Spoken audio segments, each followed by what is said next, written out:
The house felt unusually quiet that morning.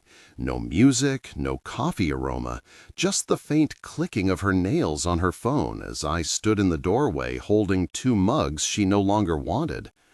I didn't speak right away, just watched her scroll, her face illuminated by the screen's glow. She didn't acknowledge me or even glance up. Carefully, I set the mug down, afraid any noise might make her disappear. "Court," I said softly, "do you feel anything anymore? This house, our marriage, it's cold." She didn't flinch or pause. Without looking up, she said, "If you want warmth, go to a spa." That was it. No laugh, no smile, just a sentence sharper than anything I'd ever said to her, even during arguments. It struck me how much had changed. Once, Courtney was my safe haven after tough days. Now, every interaction felt like walking on shards of glass, hoping not to bleed.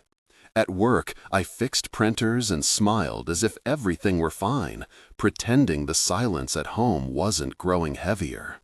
But something shifted that day, a small yet irreversible change.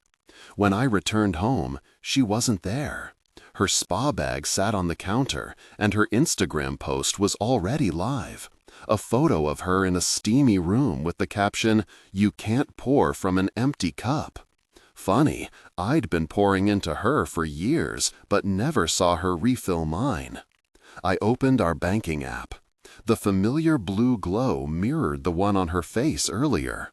I tapped, stared, and then transferred every penny into an account under my name, not out of anger, but to reclaim something that felt truly mine. The next day, around 11 a.m., she texted, "Where's the money?" I replied, "If you want money, go to work." There was no response. Deep down, though, I knew this wasn't about money or sarcasm. That kind of coldness doesn't come from nowhere. It comes when warmth has been spent elsewhere.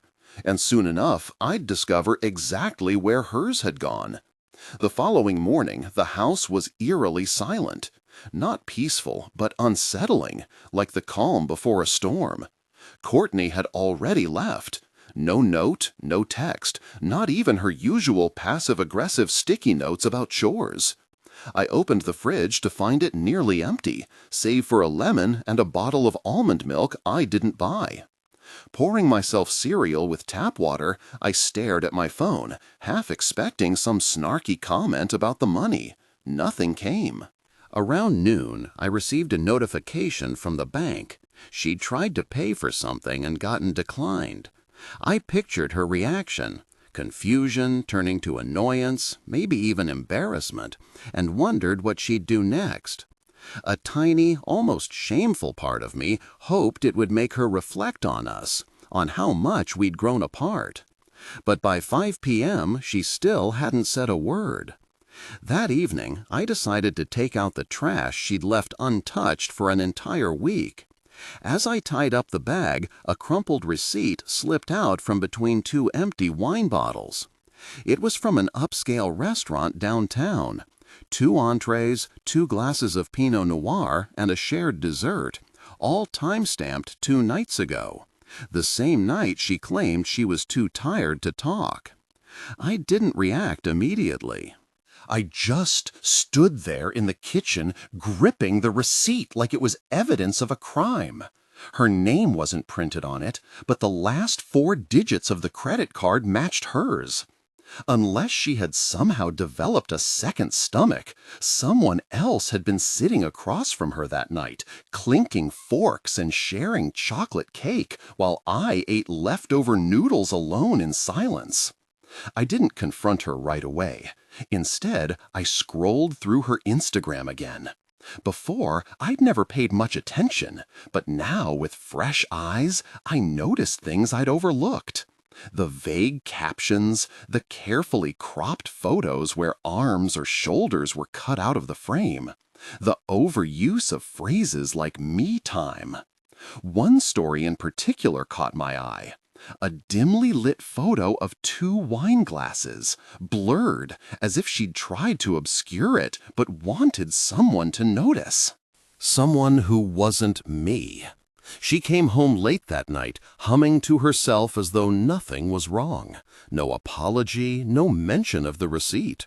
She breezed past me, kicked off her shoes, and casually said, "Oh, by the way, we're low on groceries. Can you pick some up tomorrow?" I nodded mechanically, but inside something shattered. It wasn't anger. I wish it had been. Anger would have been easier to handle. What broke was the realization. She had checked out long ago, emotionally distant, leaving behind only the shell of what we once were. The next morning, I did exactly what she asked. I went grocery shopping. Not because I cared, not because I wanted to, but because it gave me an excuse to leave the house and avoid pretending everything was fine. I wandered the aisles aimlessly, pushing the cart without purpose. My mind wasn't focused on selecting produce. It was back at that table from the receipt, a dinner I hadn't known existed until now. When I returned home, she was on the phone. Not with a friend, not with her mom. I don't know who it was, but her voice dropped into a tone I hadn't heard in years. Soft, playful, flirtatious. The kind she used to use with me when our relationship felt new and alive. I lingered by the door, listening. "I had such a great time, too," she said. "No, it was perfect. I haven't laughed like that in forever. He has no idea." Those words stuck to my brain like mold, festering and impossible to scrape off. I stood frozen, clutching a bag of oranges like a fool. She ended the call just as I quietly stepped into the kitchen to set the groceries down. Turning around, she looked startled for a moment before plastering on a fake smile. "Hey, thanks for picking this stuff up," she chirped, her voice unnaturally bright. "Sorry I've been so distant lately. Work's been really heavy." Work? She hadn't worked in 2 years. I nodded, feigning ignorance. "No worries." But there were worries. There were cracks forming beneath the surface, widening with every passing day. And standing there in that kitchen, I realized something painful. She wasn't coming back. Whatever connection we'd once shared had dissolved, leaving behind only echoes of what used to be. That night, sleep eluded me. I lay beside her in bed, wide awake, listening to the rhythm of her breathing as if everything was fine. My thoughts spiraled out of control. What was I still doing here? Was fear holding me back? Likely. For so long, I had clung to the idea that loyalty was the ultimate virtue, only to realize now that loyalty loses its meaning when it isn't reciprocated. By 3 a.m., I couldn't stay in bed any longer. I got up and moved to the living room, sinking onto the couch. The TV remained off as I stared blankly at the dark screen. Then, almost instinctively, I opened my laptop. I wasn't sure what I was searching for. Proof, closure, or maybe some reassurance that I was wrong. Driven by habit, I scrolled through our shared cloud storage.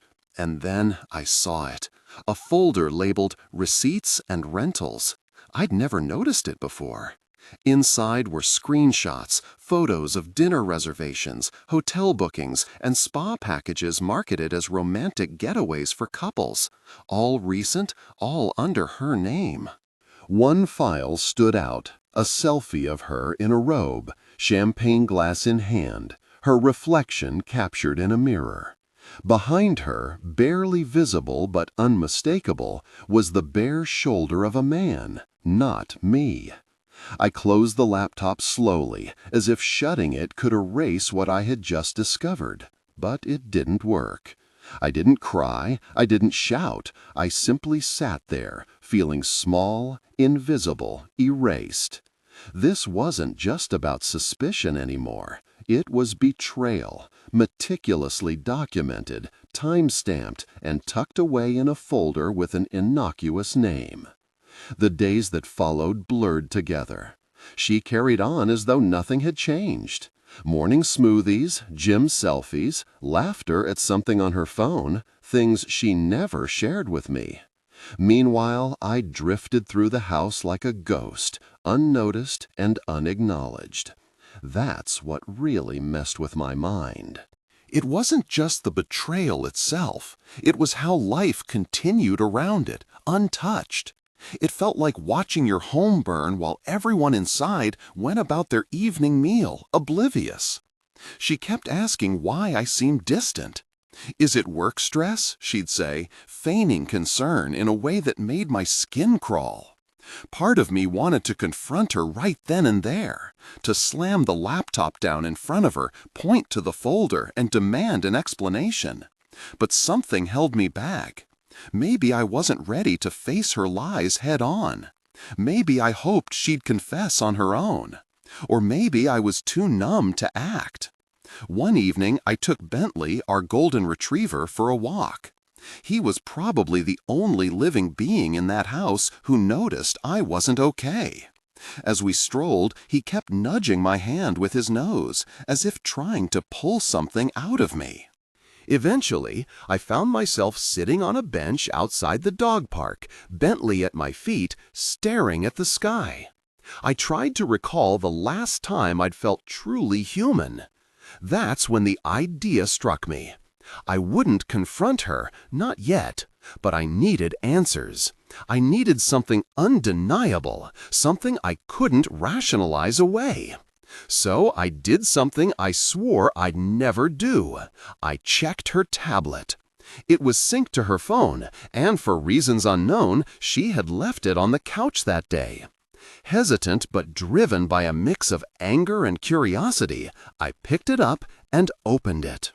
It began innocently enough, harmless exchanges with friends, group chats filled with laughter, the occasional meme.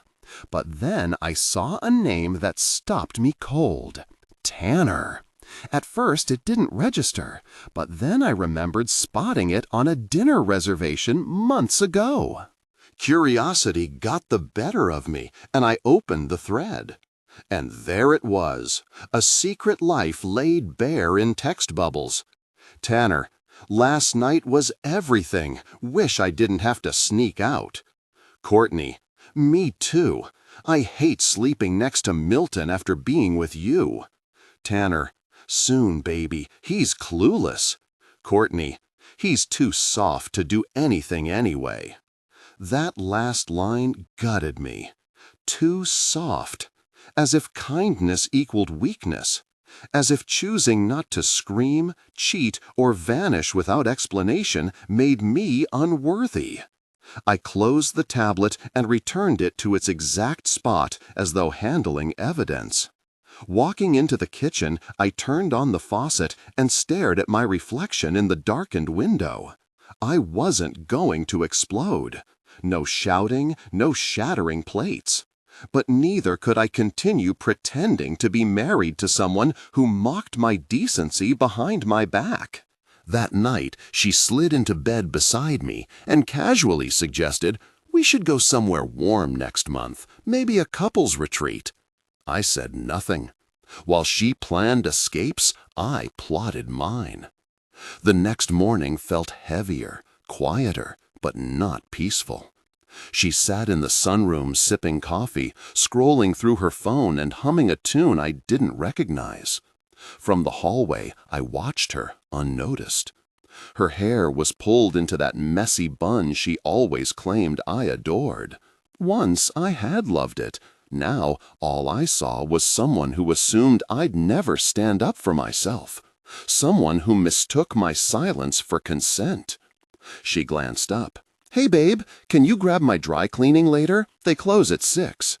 The ease with which the lies coexisted with mundane requests stunned me. I nodded.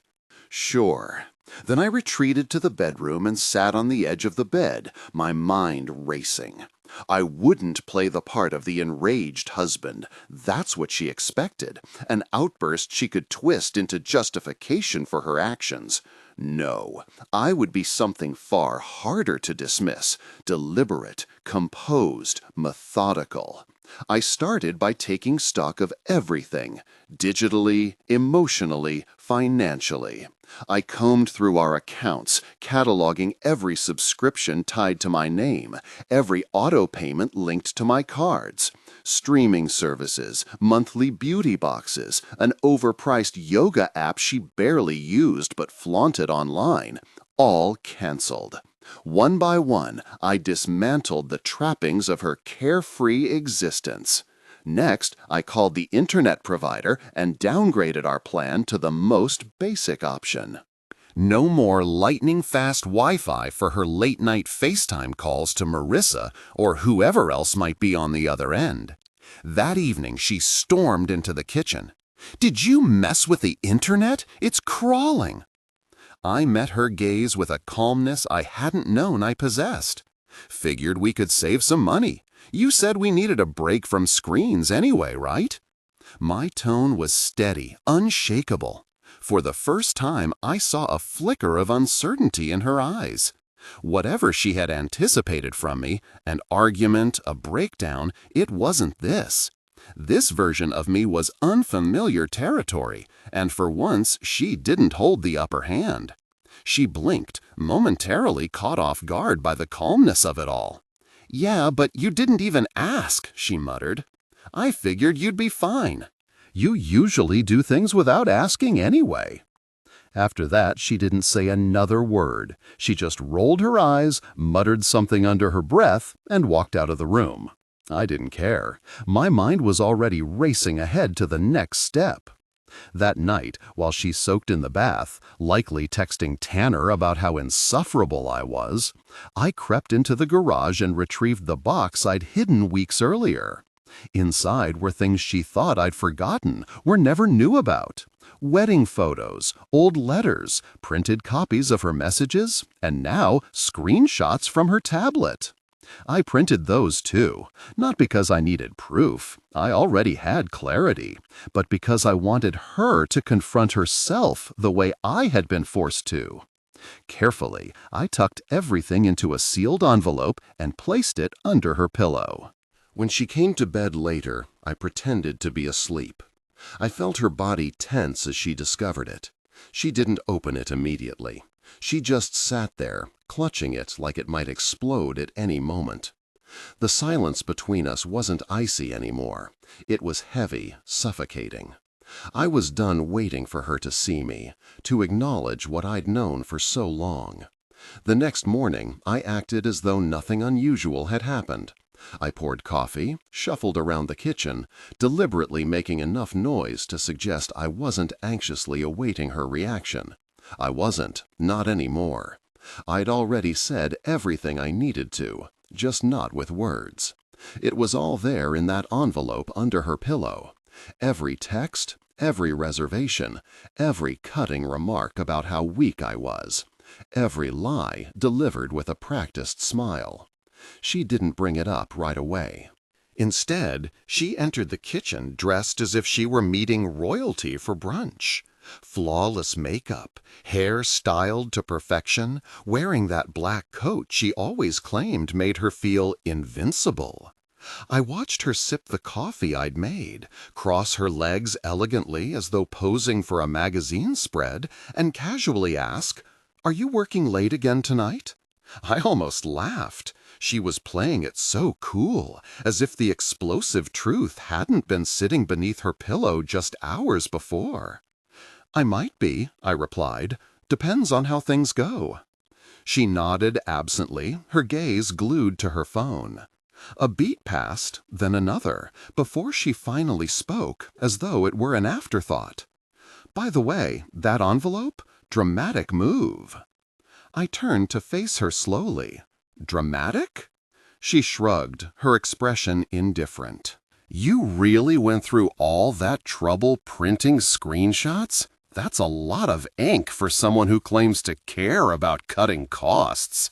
That was her response. No denial, no shame, not even anger, just sarcasm and mockery. I stared at her for a long moment, and suddenly, everything clicked into place.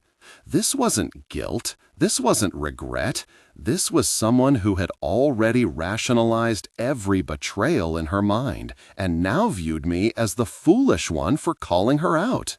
Without missing a beat, she stood up, tossed her empty mug into the sink with the flourish of a mic drop, and added, "You're not going to leave. You'd never actually do anything. You're too safe."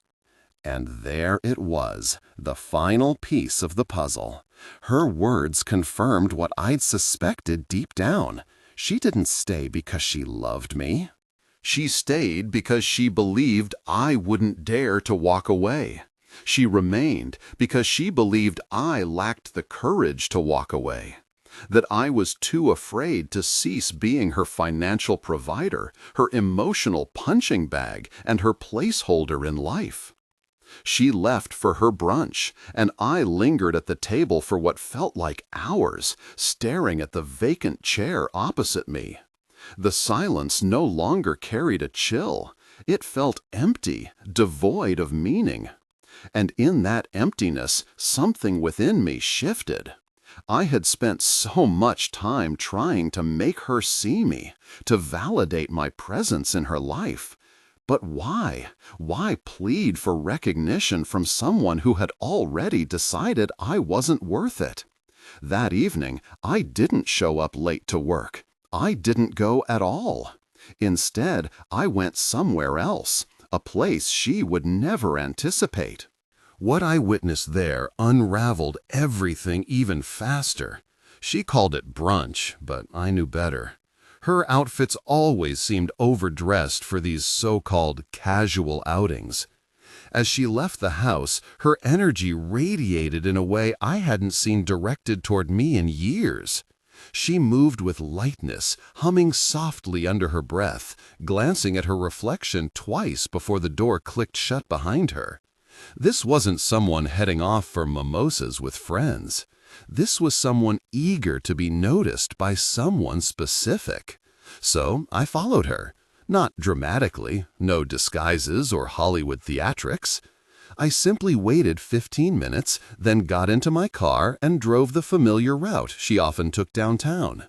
I knew her habits far better than she realized. She always parked in the same garage on 5th Street. I circled the lot until I spotted her car. Predictably, it was there. What surprised me wasn't the vehicle, it was where she went next. She didn't head to a cafe or meet up with Marissa or any of her usual companions.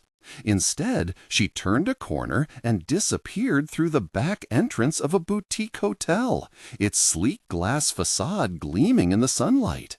I stayed in my car, heart pounding so loudly I feared passers-by might hear it. 20 minutes passed, then 30. My hands grew clammy, not from anger, but from the dawning realization that this was it. This was the moment I stopped hoping I was mistaken. Just as I was about to drive away, he appeared. Tanner. I recognized him immediately from a few carelessly tagged photos she'd forgotten to make private. He was taller than me, exuding confidence, wearing a jacket she once dismissed as too flashy when I attempted a similar style. He strode inside without hesitation, as if he owned the place. That night, she returned home smelling faintly of vanilla and red wine. She didn't ask where I'd been. There was no curiosity, just a detached question as she dropped her purse and kicked off her heels. "Did you eat?" I nodded silently, feigning sleepiness. She climbed into bed beside me and began scrolling through her phone, likely texting him good night. I stared at the ceiling, replaying moments in my mind, wondering when exactly she had stopped being mine. Was it during that period when I lost my job and her sighs became more frequent? Or perhaps when I stopped initiating intimacy because she consistently turned away? Maybe it wasn't one defining moment at all. Perhaps it was a gradual erosion. One ignored glance, one cold dinner, one sarcastic remark at a time, until we were nothing more than strangers maintaining appearances. That evening, as she lay beside me, completely oblivious to the fact that I knew everything, my thoughts weren't consumed by hurt anymore. Instead, I was focused on clarity, on what it would mean to stop being the dependable one, the kind one, the predictable one she could overlook while distractedly texting someone under our roof. The following morning, she left again. Another appointment. I didn't trail her this time. I didn't need to because I had an appointment of my own at a place called Crown Ridge Legal, 10 a.m. sharp. Walking into the law office, I didn't feel empowered. I didn't feel courageous or triumphant. What I felt was more subdued, like someone finally pulling their dignity out of the dirt, awkwardly and with trembling hands. The attorney, a woman named Dana, listened intently as I laid out every detail. She didn't appear shocked. I suppose when your job involves handling fractured marriages daily, nothing truly surprises you. But when I showed her the evidence, the screenshots, the receipts, the hotel bookings, she leaned back in her chair and said, "You've already done the hardest part. Now you just need to see it through." Her words struck me harder than I anticipated. Because she was right. For years, I'd rationalized Courtney's emotional distance, labeling it as stress, phases, or burnout. But the truth was, she had been gradually withdrawing love from our relationship, like someone clearing out furniture before vacating a home. Signing the papers was surprisingly simple. No theatrics, just initials and a period. That evening, I returned home to find Courtney in the living room, sprawled on the couch with her laptop, a half-empty wine glass nearby. She glanced up and offered a lazy smile. "Back early," she remarked. I handed her the folder. "What's this?" she asked, barely sparing it a glance. "Instructions," I replied. "It's all been taken care of." She opened it, saw the word petition, and her entire demeanor shifted. "You're divorcing me?" she asked, incredulous. I nodded. "It's already in motion. You can review the details. There's no need to speak to me." She blinked slowly, as if the weight of the moment hadn't fully registered. "Wait, are you serious right now?" she asked. I simply looked at her. No shouting, no resentment, just silence that conveyed everything I needed it to. "You told me to go to the spa if I wanted warmth," I said softly. "Turns out I found peace instead."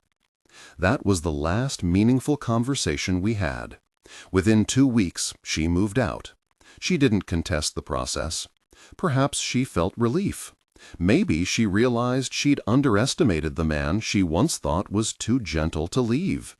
I won't pretend it didn't sting. It did. But here's the strange thing.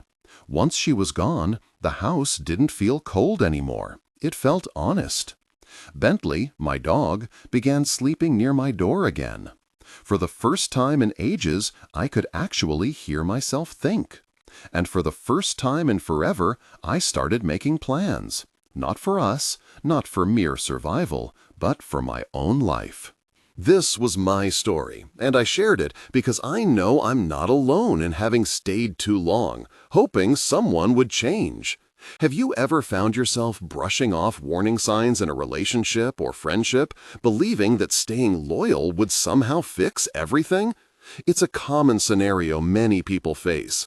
Perhaps you felt that by sticking around, the issues would resolve themselves, or that your dedication would be enough to overcome any obstacles.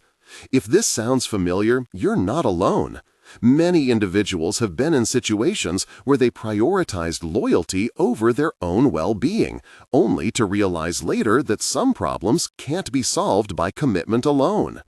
Ignoring red flags can happen for various reasons. Sometimes it's because we genuinely care about the person and want to believe in their potential to change. Other times, it might stem from fear of being alone or not wanting to admit we were wrong about someone. Regardless of the motivation, it's crucial to recognize when loyalty becomes a barrier to personal growth and happiness. If you've ever faced a similar situation, take a moment to reflect on what you learned from it.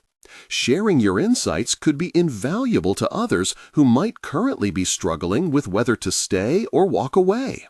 Your perspective could provide the clarity someone needs to make a difficult decision sooner rather than later. Offering advice based on lived experience is a powerful way to help others navigate their own challenges. Remember, it's important to prioritize your mental and emotional health. Loyalty is a valuable trait, but it should never come at the expense of your well-being. Recognizing red flags early on can save you from unnecessary pain and heartache down the road.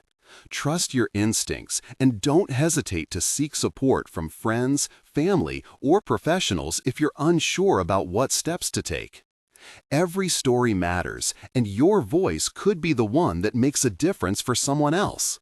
By sharing your thoughts, you contribute to a broader conversation about the balance between loyalty and self-respect. It's a reminder that while relationships are built on trust and commitment, they also require mutual respect and healthy boundaries.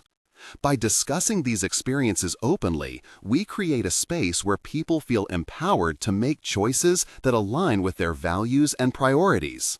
Whether you've walked away from a toxic situation or realized the importance of addressing issues head-on, your journey can inspire others to do the same. So take a moment to share your story. It might just help someone else find the courage to move forward.